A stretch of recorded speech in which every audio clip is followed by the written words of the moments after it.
Raja Nainggolan jadi saksi, 48 negara ikut tonton perjuangan timnas Indonesia.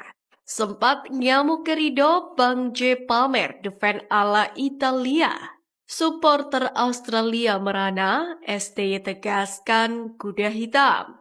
Simak informasi selengkapnya sebagai berikut. 48 negara jadi saksi secara timnas, skuad Garuda menuju ranking 100 dunia. Laga perdana timnas Indonesia dalam kualifikasi Piala Dunia 2026 putaran ketiga menjadi sorotan penggemar sepak bola di penjuru bumi. Bagaimana tidak, pertandingan yang dimulai pada Jumat 6 September pukul 01 dini hari tadi tayang di 48 negara.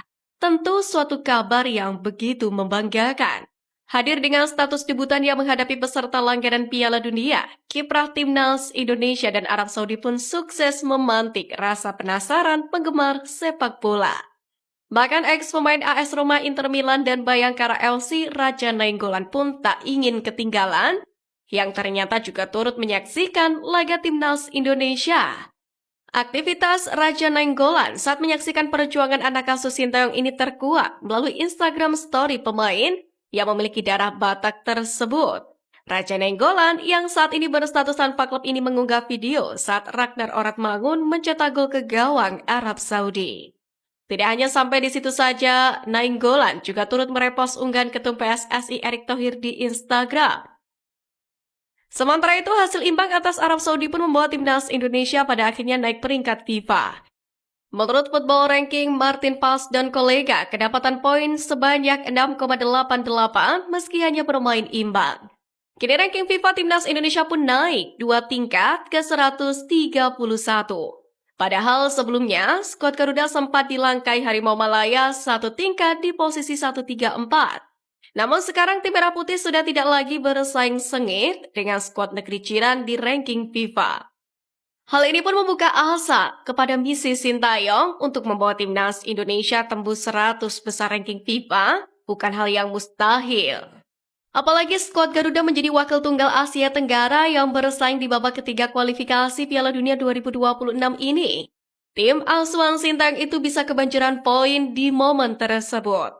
Sebagai tim terendah di segi ranking, skuad Garuda juga diuntungkan, di mana timnas Merah Putih bakal tetap mendapatkan poin andai bermain imbang.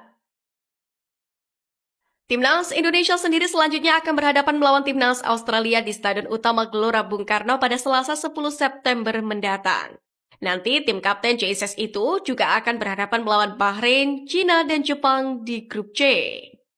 Sempat nyamuk kerido, Bang J pamer defend ala Italia. Ketegasan JSS yang ditunjuk sebagai kapten timnas Indonesia di laga dini hari tadi mendapatkan sanjungan dari sejumlah pecinta sepak bola tanah air. Untuk diketahui, ini merupakan yang pertama bagi JSS dipercaya sebagai kapten timnas Indonesia. Status kapten itu pun dibayar tuntas bek bertinggi 190 cm ini. Sepanjang pertandingan, bek milik Venezia FC ini pun tampil solid. Mental sebagai bek tengah dalam pola 5-4-1, bek 24 tahun ini pun sanggup mematikan seluruh serangan yang dirancang pemain-pemain timnas Arab. Tak hanya pintar mematikan serangan lawan, mantan pemain Go Ahead Eagles ini juga andal mengorganisir pertahanan timnas Indonesia. Jika ada pemain yang bekerja tidak sesuai instruksinya, Jesus pun tidak segan-segan melakukan teguran. Contohnya di babak kedua, bek timnas Indonesia Rizky Ridho membuang bola liar yang mengarah langsung ke pinggir lapangan. Namun di pinggir lapangan bola direbut kapten timnas Arab Saudi, Salem Al-Dawsari. Beruntung ada JSS yang langsung melakukan intercept sehingga bola keluar lapangan. Rizky Ridho pun kena tegur oleh Bang J atas insiden ini. Sementara itu, sepanjang pertandingan, JSS pun juga memperlihatkan ketenagaannya. Bahkan netizen menggambarkan Izes sebagai sosok yang mempunyai posisi dan timing yang sangat baik dalam melakukan tackle serta penguasaan ruang yang efektif. Mirip dengan yang sering ditampilkan oleh para pemain belakang di Italia.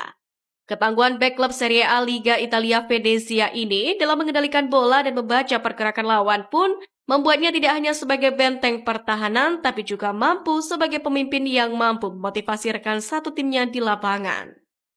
Kepemimpinannya di laga ini pun memberikan inspirasi dan keyakinan lebih kepada timnas Indonesia untuk menghadapi tantangan selanjutnya di kualifikasi Piala Dunia.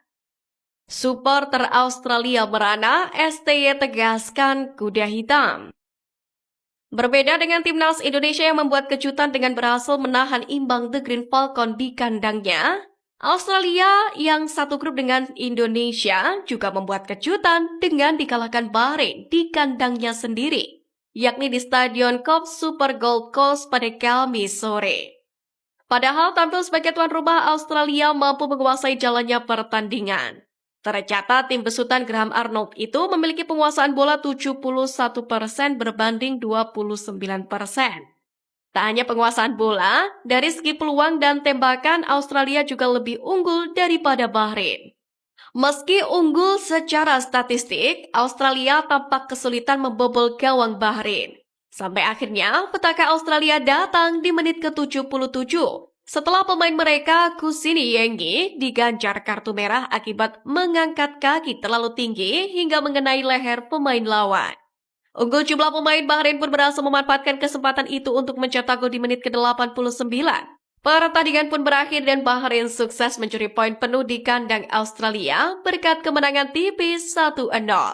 Kekalahan di kandang dan harus kehilangan satu pemain tentu merupakan sebuah kerugian besar bagi Australia. Para penggemar Socceroos yang menyaksikan hasil pertandingan ini pun tampak geram. Beberapa di antara mereka menilai bahwa sang pelatih Graham Arnold lah satu-satunya sosok yang wajib disalahkan. Tentu ini menjadi keuntungan besar buat timnas Indonesia yang akan menjamu Australia di SUGBK. Hasil baik di King Abdullah Stadium dan hasil minor yang diperoleh anak asuh Graham Arnold tentunya wajib membuat mental anak asuh ST menebal. Ini pun diakui Sintayong sebagai momentum. Karena itulah dalam konferensi usai pertandingan, pelatih asal Korea Selatan ini percaya diri bahwasanya Indonesia bisa menjadi ancaman nyata bagi tim-tim besar yang lain. Bahkan secara percaya diri, pelatih asal Korea Selatan ini mengatakan timnas Indonesia akan menjadi kuda hitam dalam grup C. Apalagi sebelumnya STY juga telah menyatakan komitmennya tidak akan menyerah menjaga mimpi timnas Indonesia untuk bisa lolos Piala Dunia 2026, sekalipun peluang tersebut hanya mencapai 1%. Menarik untuk dinantikan perjuangan timnas Indonesia.